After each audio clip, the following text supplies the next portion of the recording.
All right, ladies and gentlemen, today we're going to be doing a tier list for the best comic cards currently available in Marvel Future Fight. I haven't done a tier list on this in about 2 years now. In that time, they've added about 18, maybe 20 cards. So I figured it's about time we do an upgrade to this because of the fact that a lot of new players are joining for the anniversary because they're giving away a free tier 4, 10k crystals, and a whole heap of free stuff. We also have some returning players as well. A couple people reached out to me on Discord asking me to do this one, so we're gonna jump right into it.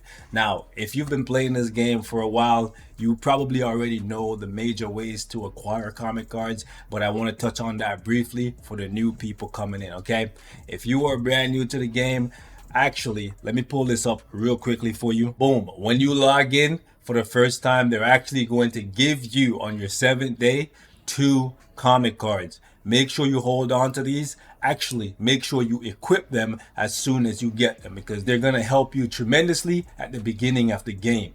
Now, if you don't understand what I'm talking about, that's fine. But essentially, comic cards are the very foundation of your roster. They're essentially wheels on your car. You can have the nicest looking car with the most powerful engine. If you don't have any wheels, you're not going anywhere. That's exactly how comic cards work. They're your backbone, they're your spine, they're your foundation. Everything you do in this game is built around them. So having the best comic cards possible will make your gameplay experience 10, 50, 100 times better. Trust me. Even a person who's been playing as long as me, if I have to go back to using trash cards, even with tier 4, I would still struggle to clear content. So make sure you pay attention. With that being said, let's get right to it. I'm going to give you 5 ways you can get comic cards in the game completely for free. There's more than 5. There's a bunch of events, but I'm going to give you 5 ways, okay? First and foremost, make sure you're playing story missions because story missions, one second, will allow you to actually open these chests. And then when you open the chest, inside the chest, you can actually get, let me show you, comic card, okay? Premium, non-premium, we'll talk about all of them and we'll rank them respectively in a second. I just want to give you guys some acquisition methods without spending money. Secondly, Shadowland. Sooner you start playing Shadowland, the better, okay? Whenever you're clearing a floor in Shadowland, look for the one that has comic cards inside it. Make sure that you choose that chest. Another way in which you can get comic cards is right here. Once you start playing, you're going to get the ability to start crafting stuff. It's going to be under the upgrade tab. The only thing you want to ever craft with your feathers, right here, okay? However, this box doesn't have the best cards available, but any cards early on is very good, okay? So like I said, make sure to equip those 2 cards that they give you on your 7th day. And in the meantime, what you want to do is actually make sure to play as many times a day as possible so you get all of your daily rewards. So you get these tokens here. And what you want to do is come over here and use these tokens in the support shop under the upgrade item section, right? Because this chest right here has some of the best free-to-play cards you can possibly get early on. What you're looking for specifically are a couple Marvel Zombies cards at the bottom here and this magic card. I'm going to show you some of the best cards for your starter deck in a second, but I'm going to give you the acquisition method first. Every month there's going to be a future pass when they do a major update.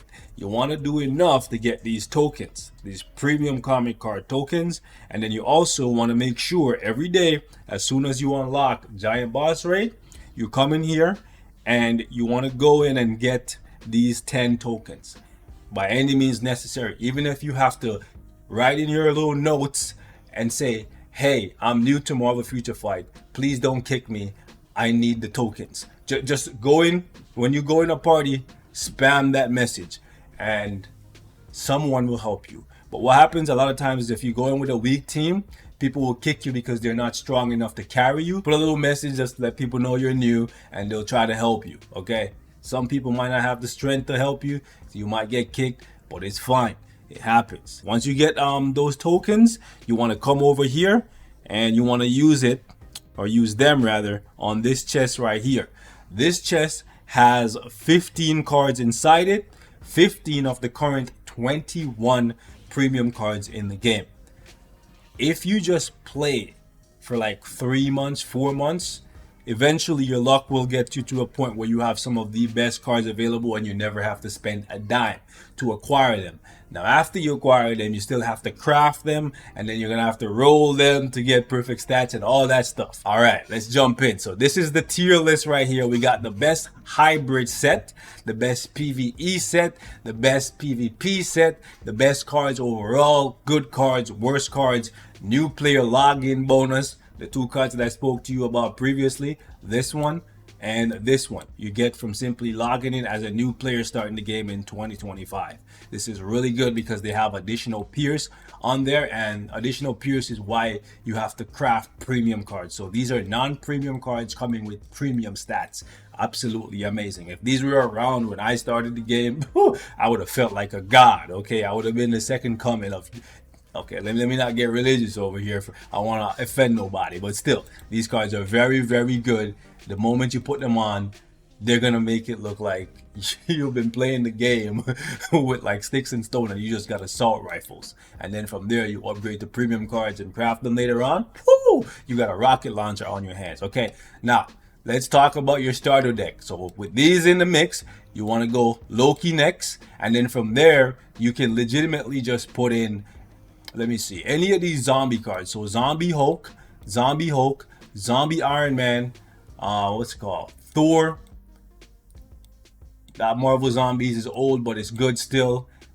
Groot is okay. Nebula is okay, right? Any of these cards right here, with these, you're good.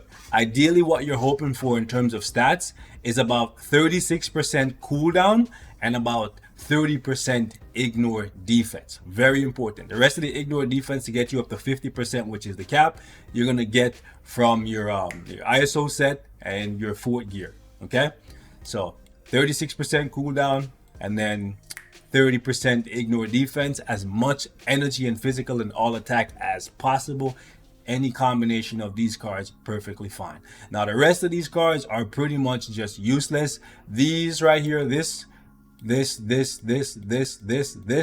If you're starting now, you're not going to get access to. There's one that I'm missing, and that's the 10th anniversary card, but it's fine. That one is useless as well. It gives you like 1% extra stat if you've been playing the game and you logged in. You probably have it if you start the game right now during the anniversary, but for anybody watching after the anniversary, all these cards gone. You're never going to see them again, presumably, unless they bring them back as like some type of special thing. But I think they're mostly like mementos for just to showcase that you've been playing the game. This card right here is another one. I would put it like right up here with the Loki card. Like, so I would say boom, boom, boom, boom, boom, boom, boom. Any combination of these, and like I said, you can get these from the Dimension Mission box along with this one.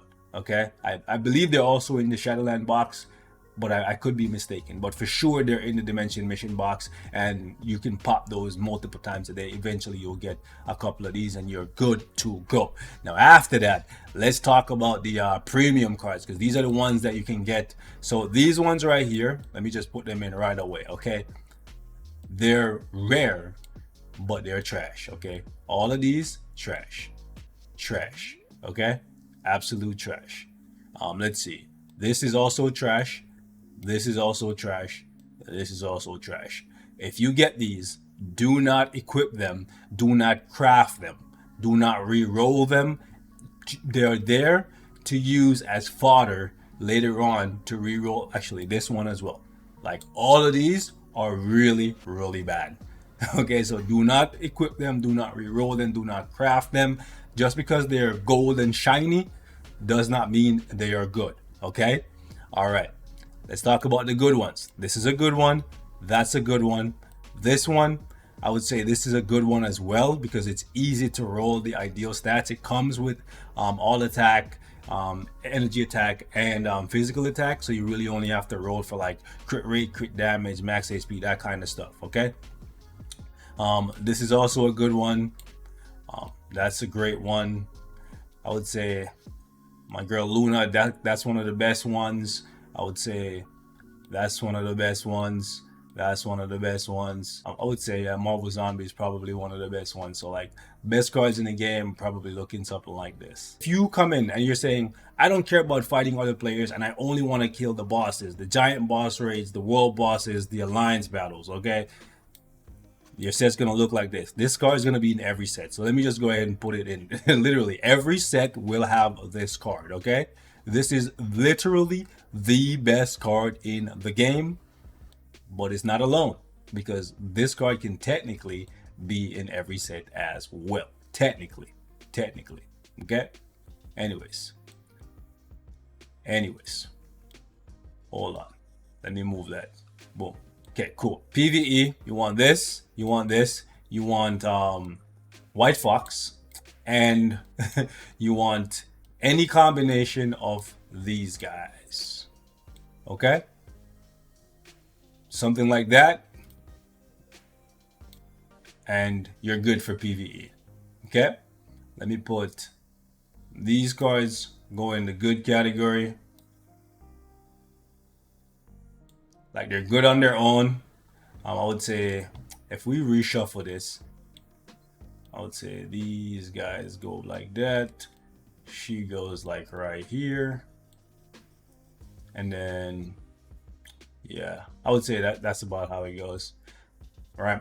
Okay. So PvP, we're going with the PvP deck. We're putting that, we're putting that, we're putting that, and we're putting that. That's how your best so priority would go something like that. So that's your best PvP deck. We have some extras here, but the extras, because this is supposed to go down here, and then this one can go up here. And the reason why this is here is because it's so easy to roll. It comes with the attack stats that you need and you don't have to roll for it. Whereas these three cards right here, they don't come with the physical and all attack rolls. You have to actually roll for them, and you could re-roll them thousands of times and never get the proper roll. Whereas this comes with it. So that's why I would say I would put it in this order. Probably like this, to be honest. Yeah, I would put Crescent in the good category as well. Now for the hybrid set, your hybrid set would look something like this with this, because then you have the energy attack, because most of the strongest characters in the game are energy based. Then you have all attack to make up for the physical attack that you're missing, the physical attack proc from White Fox. Then you could roll a physical attack like 6% roll on Crescent, and then you could get HP from here and then a little bit more HP from here. I think hybrid would look something like this. Now, just showing you the tier list isn't enough for me. I actually want to show you guys behind the curtain and kind of explain why I have the cards ranked the way I do, especially this Luna Snow card right here. If you take a look at this, you can kind of see why I think it's so valuable for both PvE and PvP. Because for PvP, what you ideally want is as much defense and HP as possible. And if you take a look at what I have here, in addition to not one, not two, but 3 different ways of getting attacked, I also have max HP and all defense at the bottom here. Keep in mind, all of the crafted stats will be the same on every single card that can be crafted in the game. However, these stats down here at the bottom cannot be changed. Like what you have natively that you can roll for will stay the same, and it will be different on every single card. So being able to get max HP and all defense with 3 different ways to boost my attack, I value that highly, because you know what I say, the best defense is more attack. But if I can get defense, HP, and attack, sign me up, right? I love this card so much that guess what? I'm working on a better version. Check this out, right? Quality 7, so a little bit more juice on the crafted stats with max HP and all defense, and I have the proc as well. Okay, as you can see, I have quite a few cards here that are quality 7 that I've been actively working towards, and these are gonna go in my PvP set. This one is actually pretty good. I wish it was a little bit better on the roll, but this one right here kind of annoyed me. Like, as you can see, this is, out of all of the good cards, this is the weakest one offensively, right? It's kind of sad because I've been trying to get quality 7, and in place of flame resist, I've been trying to get all attack or energy attack. Actually, I got energy attack once, but I kept going because I wanted it to be perfect. Perfect would be all attack with energy defense is fine. Yeah, energy defense, but I wanted cold resist, but it's fine. Energy defense is fine because majority of the characters that you fight in PvP, the sentries, the silver surfers, etc. Now Wolverine is a big part of PvP now, but I know, so I guess it's kind of balancing out. But still, if I got all attack, this card would be perfect, but I've been rolling it for what feels like a decade now, literally, and I can't get it perfect. And then obviously, we have the Ghost Rider card. The Ghost Rider card, honestly, is super easy to roll because all you need is quality 7. Cold resist is perfect because it's a PvE card, so it's gonna buff my Luna Snow for ABX, ABL, that kind of stuff. The ignore defense is kind of yikes. I would have preferred lightning resist there, but I got 20% all attack plus the core resist, so I'm gonna settle for that. Now the painstaking process begins of trying to re-roll all of these crafted options. So there's a couple different stats that I want on these cards, and it's been taking me a long time to get it. Anyways, I'm not gonna re-roll in this video. If you want to find out how to re-roll, you can check one of my other videos, or you can keep an eye out because I do have some work to do in the future. I just wanted to talk to you guys about the tier list, ranking all these cards, and give you a little bit of a heads up as to which cards you should be on the lookout for if you are a brand new player. Okay, these are your best friend, and then you're gonna slowly move up towards these. The only card you need for PvP specifically that you won't be able to get for free is this one right here. Okay, the Marvel Zombies one is locked behind having to spend crystals, but in time it may also drop into that free-to-play friendly comic card token chest. Oh yeah, one thing I didn't touch on for you newbies coming in: every time you get a card, before you do anything foolish with it like selling it, make sure you at least get it up to 6 stars so that you can get these collection bonuses. Let me show you guys what I'm talking about. So as you can see right here, these collection bonuses give you additional stats, and even though at a glance 1%, 2%, 3% seem like nothing, the more these collections you complete, the better off you will be overall, because it slowly adds up. Okay, so make sure every time you get a new card, you upgrade it all the way to 6 stars, and then after you get it to 6 stars, let me show you what you can do so it doesn't take up space in your inventory. Go upgrade, boom, and then from here you just go over to your inventory, click on cards, click convert. You can convert all of them. Just go 6 stars. Don't convert the lower ones, only convert the 6 stars after you've gotten them up to 6 stars, and then just like that. Cool thing is, with this convert system, it compiles all of these cards on top of each other, so you can have a lot of these boost cards available later on. And this is how you get the cards to go up to quality 6 and 7. You keep re-rolling them over and over because they start off, well, based on your luck, at a low quality, and the quality definitely impacts the percentage. If you look, for example, at the orange stat, you'll see that the orange stat on this Guardians of the Galaxy card is at 9% max HP. And then if you take a look at this one, you can see, hold on, I'm looking at the crafted stats now, you can see that it's at 11%. So the higher the quality, that number in the right hand side, the higher the amount of base stats you're gonna get from the overall card, right? So yeah, that's about all I think you need to know for now. For now, you I don't want to get all into crafting and re-rolling you, because that's pain, bro. That's pain. I'm gone. Peace.